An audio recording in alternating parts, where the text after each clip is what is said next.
Guys, আশা করছি আপনারা সবাই ভালো আছেন।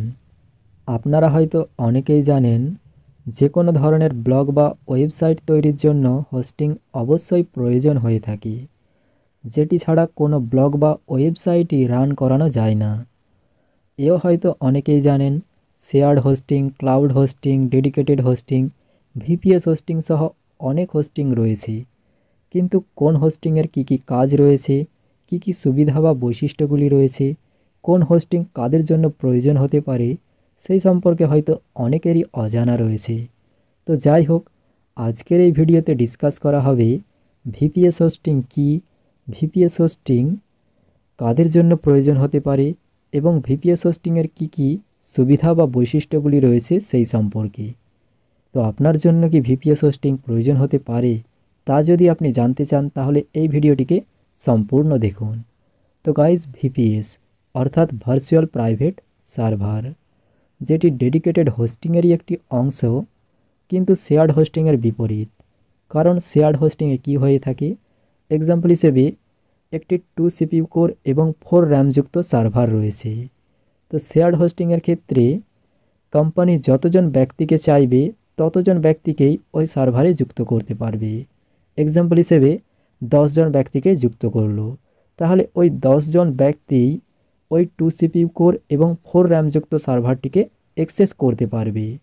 কিন্তু ডেডিকেটেড হোস্টিংয়ে এমনটা হয় না। ডেডিকেটেড হোস্টিং ওই 2 সিপিইউ কোর এবং 4 র্যামযুক্ত সার্ভারটি একজন ব্যক্তির জন্যই ডেডিকেট করা থাকবে, যেখানে অন্য কোনো ব্যক্তিকে যুক্ত করা হবে না। তাই শেয়ার্ড হোস্টিংয়ের তুলনায় ডেডিকেটেড হোস্টিং অনেক অনেক বেশি ফাস্টলি হয়ে থাকে এবং সার্ভার ডাউনও হয় না, এবং million million billion billion traffic কেউ কন্ট্রোল করে নেয়। তবে অসুবিধা এই জায়গাতেই, শেয়ার্ড হোস্টিং যেহেতু বিভিন্ন ব্যক্তিদের সঙ্গে শেয়ার করা হয়ে থাকে, তাই এর যে কস্টটাও অর্থাৎ মূল্যটাও বিভিন্ন ব্যক্তিদের সঙ্গে শেয়ার করা হয়ে থাকে, তাই তার মূল্য হয়ে থাকে অনেক কম। কিন্তু ডেডিকেটেড হোস্টিং একজন ব্যক্তির জন্যই ডেডিকেট থাকায় পুরো মূল্যটাকেই, অর্থাৎ এর যে আপনার পার মান্থ যে প্রাইস থাকে, পুরো টাকাটাকে ওই একজন ব্যক্তিকেই কভার করতে হয়। বাজারেতে বর্তমানে আপনার এই ডেডিকেটেড হোস্টিংয়ের মূল্য সর্বনিম্ন 5-6 হাজার টাকা থেকে শুরু হয়ে থাকে এবং সর্বোচ্চ আপনার 20-25-30 হাজার টাকা পর্যন্তও হয়ে থাকে। এই ডেডিকেটেড হোস্টিং, আমি আপনাদেরকে আগেই বলেছি, মিলিয়ন মিলিয়ন বিলিয়ন বিলিয়ন ট্রাফিককে কন্ট্রোল করতে পারে, যা শুধুমাত্র বড় বড় আপনার ই কমার্স কোম্পানি এবং বড় বড় নিউজ চ্যানেলের জন্যই বেস্ট। কিন্তু এখন ধরুন কোনো সাধারণ ব্লগার, যার ওয়েবসাইটে আপনার মিলিয়নের মতো ট্রাফিক আসছে বা মিলিয়নের ওপরে, সে চাইছে যে তার ক্লাউড হোস্টিং ওগুলিকে কন্ট্রোল করতে পারছে না, ডেডিকেটেড হোস্টিং নেবে। কিন্তু ডেডিকেটেড হোস্টিং তো অনেক কস্টলি, একার জন্য তো ওই যে আপনার কস্টটিকে বহন করা খুবই কষ্টকর। তো সে কী করবে? তো তাদের জন্যই এই আপনার ভিপিএস হোস্টিংকে তৈরি করা হয়েছে ডেডিকেটেড হোস্টিং থেকেই। বিষয়টি কি? এক্সাম্পল হিসেবে কোনো এক ব্যক্তির বড় একটি বিল্ডিং রয়েছে, সে ওই বিল্ডিংটিকে ভাড়ায় দিতে গিয়ে দেখলো এত বড় বিল্ডিং একা কেউ ভাড়াই নিচ্ছে না। যারাই বিল্ডিংটিকে দেখতে আসছে তারাই বিল্ডিংটিকে ভাড়া না নিয়েই চলে যাচ্ছে, কারণ বিল্ডিংটি খুবই বড়। দ্বিতীয়ত, এত বড় বিল্ডিং তাদের প্রয়োজনীয় নয়। তৃতীয়ত, যদিও তারা বিল্ডিংটিকে একা ভাড়া নেয়, তাহলে পুরো বিল্ডিংটির ভাড়া তাদের একাকেই দিতে হবে, অর্থাৎ মূল্যটা একাকেই দিতে হবে। যার কারণে তাদের প্রয়োজন না থাকার কারণে তারা একা একা বিল্ডিংটিকে ভাড়াই নিচ্ছে না।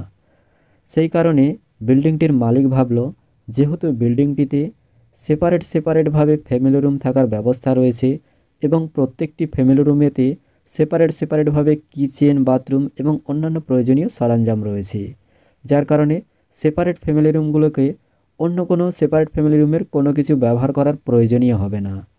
তাই সে সেপারেট সেপারেটভাবে ফ্যামিলি রুম দেওয়ার সিদ্ধান্ত নিল।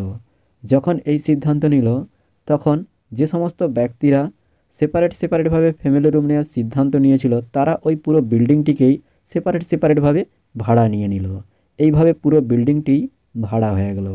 সেম টু সেম আপনার ভিপিএস হোস্টিংয়ের ক্ষেত্রে এখানে আপনার একটি বড় ডেডিকেটেড সার্ভার থাকে এবং সেই ডেডিকেটেড সার্ভার থেকেই ভিপিএস সার্ভার তৈরি হয়। এখানে ডেডিকেটেড সার্ভারটি হচ্ছে আপনার বড় বিল্ডিং, আর যে আপনার ভিপিএস সার্ভার তৈরি হচ্ছে এগুলি হচ্ছে আপনার সেপারেট রুম।